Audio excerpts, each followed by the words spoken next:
So, my name is Sheila King, and I am a certified past life regression facilitator and counselor. It's a mouthful, I know. I wear many hats, all earned during a lifelong spiritual quest for answers. A journey I know many of you can relate to. So I was introduced to the mystical around the age of 8 when my family moved into a house in Fairmount Park, Philadelphia. My father had taken a position at Fairmount Park, and this very old house went with the job. When he took the job, he received a map, and it identified the house as, by name, Hermitage Mansion. Mm-hmm. Now, those of you who are versed in numerology may be interested in the address of the house. 700 East Hermit Lane, and it's still there. It was built on the site of the first monastery in America. Shortly after we moved in, we discovered a sign to Hermit's Cave down a really steep hill. Shortly thereafter, we discovered that there was history to the cave. It wasn't until we moved out that we discovered a monolith that was put up by the Rosicrucians. So, as a child, I really loved playing in that cave.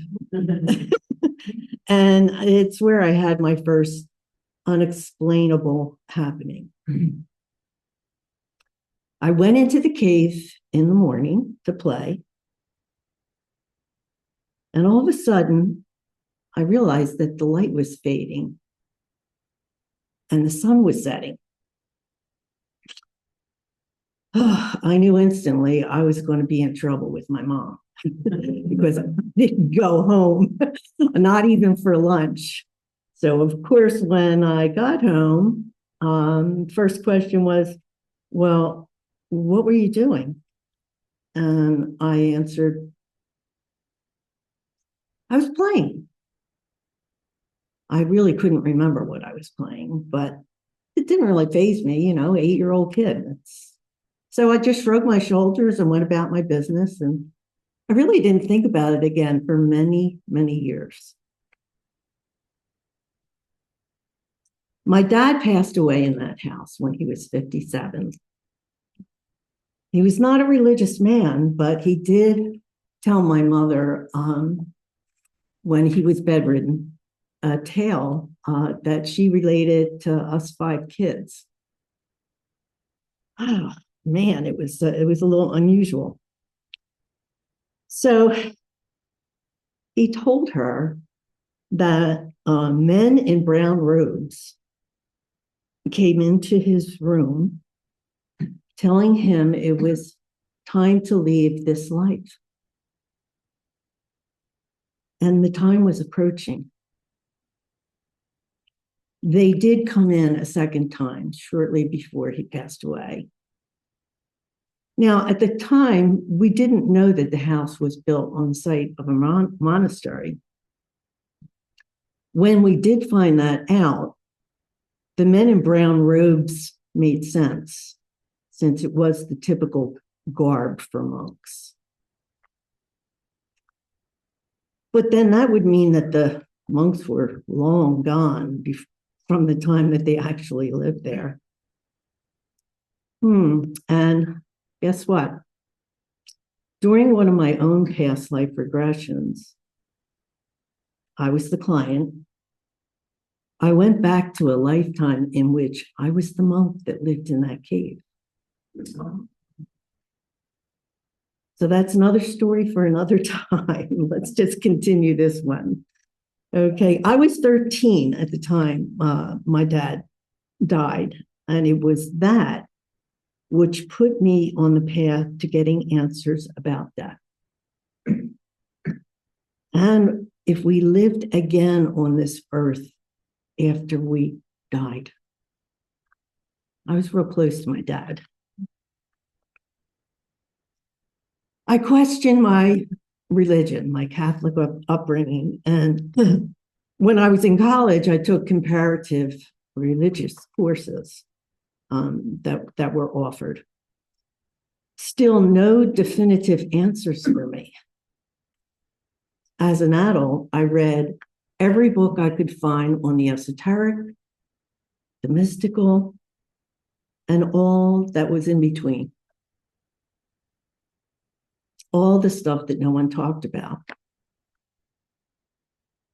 I didn't know what I believed, but I did know I had to find out. So back around 2008, 2009, I was guided to a place that brought me to tears. It was like I had been on a really long journey, and I finally found my way back. I finally found my way back home. Now, I've taken most of my spiritual training courses there, obtaining certification as a Reiki master and teacher, participating in many workshops and courses, and being so thrilled that I finally found people like me. That's how you all feel here now, too, I'm sure. After years of training, I received my Reiki teaching certification, and I wanted to teach Reiki, and I wanted to write my own manual. But the universe had something different in mind for my immediate future. Let's back up a bit. I have had 6 past life regressions in my lifetime.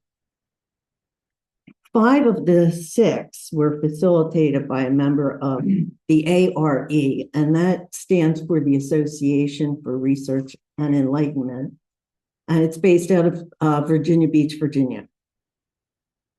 So my teacher, Carolyn, worked for the Edgar Casey Institute there. Carolyn and her associates developed their own process of performing past life regressions. Over the years, I have sent many referrals to Carolyn as people heard my stories about my past lives. And one day when we were talking, she said, "Do you know anyone that I could train to take over for me? Because I want to retire." And before a second passed, it was like, choose me, choose me. So I spent about 9 months with her before she certified me as a past life regression facilitator and counselor. The counseling part comes at the end of the recession, and it's to find something to counsel about. So shortly after I had my 6th past life regression with another friend, that session confirmed for me what I should be doing with the rest of my life. Plant seeds about reincarnation and to promote exploring past lives. Now, this is the important part. These are the benefits. For the lessons to be learned.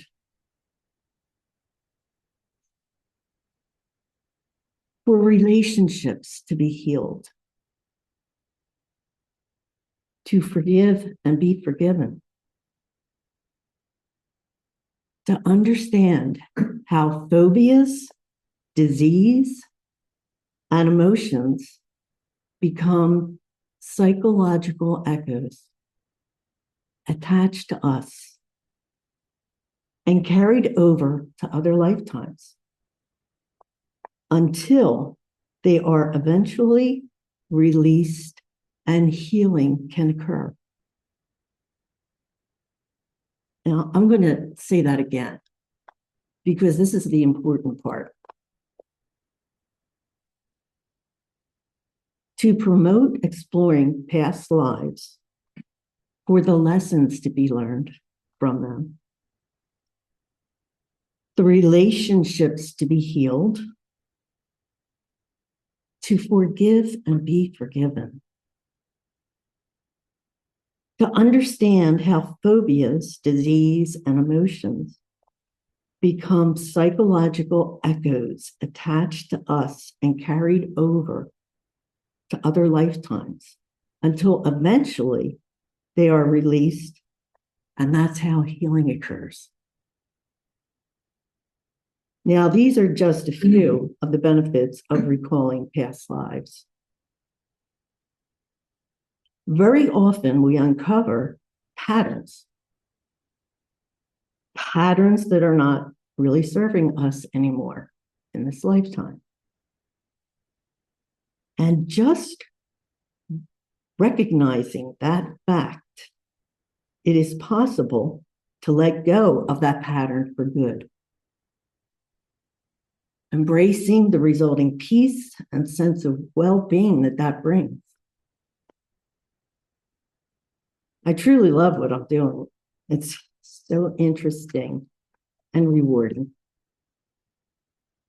Ken Kaplan, who's sitting right over there, wanted me to tell you about myself and my spiritual journey, and a 60-minute workshop I'm doing here on Saturday, April 25th at 10 a.m. It's a Saturday, entitled, "What is Reincarnation and What is a Past Life Regression?" I hope to see some of you there. And I did bring the poster with me that I have on my Facebook page.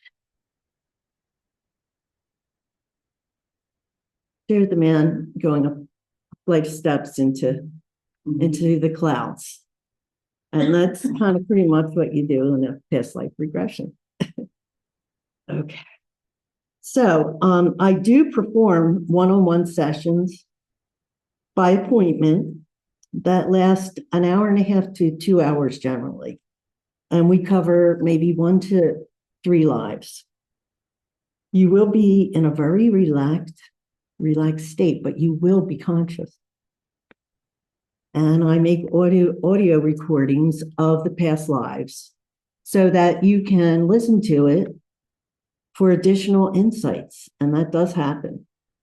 It's not unusual to gain a better understanding of experiences from the lifetimes after the session is complete. Of course, I keep all of the personal information confidential. I do share some of the past life experiences without disclosing the person's real name. So I'm going to give you a sample of a benefit that I personally received from a past life regression. So this is one of my own. I went back to a lifetime in which I was a Native American Indian, and I was a female. My tribe were nomads living off the land, but we were starving. We just couldn't find any food. So the tribe gathered and proposed some of the braves go into the mountains to hunt. In the past, this was not successful, but it was the only recourse. Now, as I continue the story, I'm going to use hand movements to identify if I'm speaking about my present life, and I'll do this if it's in regard to a past life, because it can be confusing. So my husband in this lifetime was the same husband in the past life. He looked different, yet he was the same soul. You just know that. And one of my present daughters was my only daughter in this past life. She was about 9 years old. My husband joined the other Braves as volunteers to hunt for food in the mountains. He never returned. None of them did. My daughter was very upset that her daddy never came back. So,